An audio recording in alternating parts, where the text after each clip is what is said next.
My name is David Rimmer. I am a experimental filmmaker living in Vancouver most of the time, and have been working for 40 years, I think now, maybe even more, making primarily experimental film, whatever that is.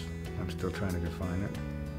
And documentary, dance, and animation.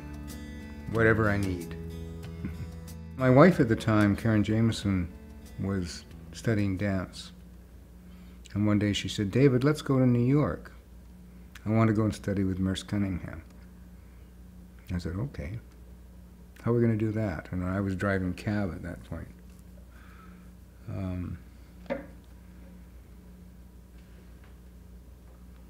So somebody said, "Why don't you apply for a Canada Council grant?" And I said, "Okay." So I sent away for the forms. I came back and there was a list of disciplines. It said, "Please check off the discipline that you're applying in: painting, sculpture, printmaking, music." But it didn't say experimental film anywhere. So I got my little felt pen out and I wrote in experimental film on the application, made a little box and checked it off.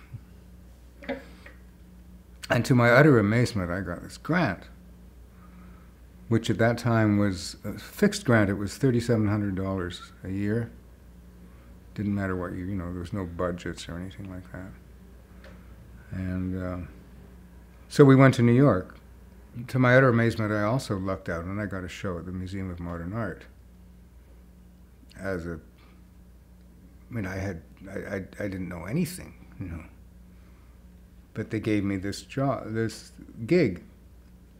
And through that I started to meet more filmmakers and got involved with Millennium Film Workshop, Film Forum.